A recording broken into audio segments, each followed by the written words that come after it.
श्री सद्गुरुदेव परमात्मने नमः। श्री रामचंद्राय नमः। गुरुदेव कहते हैं कि लोग मानते हैं कि स्वभाव बदला नहीं जा सकता है।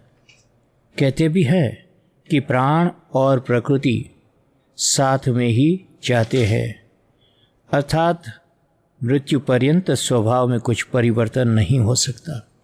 ऐसा मानना ये नितांत भारी भ्रम व गैर समझ है।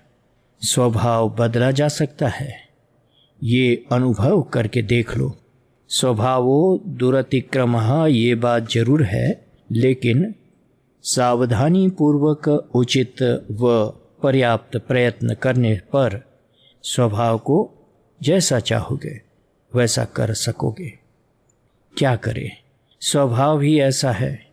ये कहना कोई गौरव की बात नहीं, कोई बड़प्पन की बात नहीं है।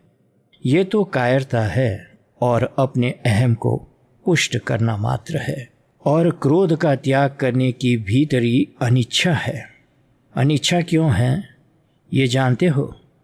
मैं क्रोध करता हूँ तब सामने वाला कैसा चुपचाप थर थर काँपता हुआ मैं जो कुछ कहता हूँ वो सुन लेता है। ऐसा अहम के विचार से अपना क्रोध अपने को प्रिय और उचित लगता है, तो प्रिय वस्तु का त्याग करने की अनिच्छा बनी रहती है। काम क्रोध आदि दुस्साध्य व्याधि है। छोटे छोटे देहातों में बड़ी बड़ी भारी दुस्साध्य बीमारियों के विशेषज्ञ वैद्य डॉक्टर नहीं होते हैं। ठीक उसी प्रकार पशु पक्षी इत्यादि क्षुद्र योनियों में काम क्रोध आदि बड़ी बड़ी दुस्साध्य व्याधियों को मिटाने वाले वैद्य डॉक्टर नहीं मिलते हैं।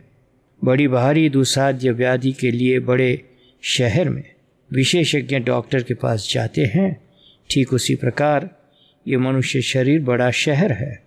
मनुष्य शरीर पाकर दुस्साध्य काम क्रोध आदि व्याधियों को मिटाने वाले वैद्य विशेषज्ञ गुरु संत के पास जाकर औषध इलाज करने से, बताए गए पथ्य का सम्यक पालन करने से काम क्रोध आदि व्याधि अवश्य दूर होती है।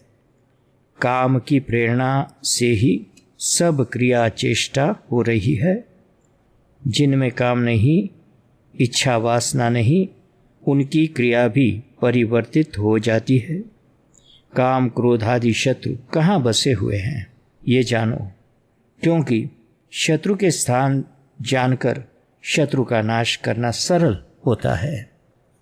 विषयों के दर्शन से, सुनने से, जानने से इच्छा संकल्प कामना उत्पन्न होती है। वासना से संकल्प, संकल्प से बुद्धि का वैसा निश्चय और इंद्रियों की प्रवृत्ति। इसलिए गीता जी में बतलाया है कि जिस क्रम से काम का विकास होता है उसी क्रम से उसको वश में करना। यथा इंद्रियाणि पराण्याहुरिन्द्रियेभ्यः परं मनः, मनसस्तु परा बुद्धिर्यो बुद्धेः परतस्तु सः। इंद्रियों का प्रेरक मन और मन का प्रेरक बुद्धि है। मन से परे ऊपर बुद्धि का स्थान है।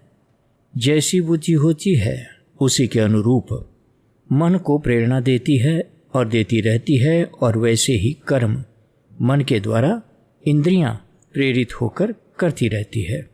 बुद्धि से श्रेष्ठ परे जो है वही परमात्म तत्व भगवान है। इंद्रियां मन बुद्धि सबसे वह परम तत्व निसंग है। जब बुद्धि काम क्रोध आदि को परास्त कर देती है तब भी वे बुद्धि से आगे नहीं जा सकते, क्योंकि बुद्धि के ऊपर तो मैं हूँ, ऐसा भगवान ने स्पष्ट कहा है। तो अनात्म तत्व का, भगवान का अनुसंधान करके क्रोध आदि को दूर किया जा सकता है। भगवद शरणागति से काम क्रोध आदि को दूर किया जा सकता है। सर्व में मेरे इष्ट देव राम जी ही व्याप्त है, तो मैं मेरे इष्ट देव के ऊपर क्रोध कैसे कर सकता हूँ? मैं मेरे राम जी के प्रति राग द्वेष मत्सर कैसे कर सकता हूँ? इस प्रकार इष्ट भावना प्रबल करो। दूसरा परिश्रम ये करो कि सतत जागृति पूर्वक सावधानी पूर्वक अपने मन को निहारते रहो। विचार विवेक जागृत रखना चाहिए। दूध चूल्हा पर है और हम चमचे से हिलाते रहते हैं, तब तक दूध के ऊपर आवरण मलाई नहीं हो सकती है। उसी प्रकार विचार विवेक रूप चम्मच हम हिलाते रहें तो क्रोध आदि रूप आवरण उदय नहीं होते हैं। जय सिया राम, जय सद्गुरुदेव।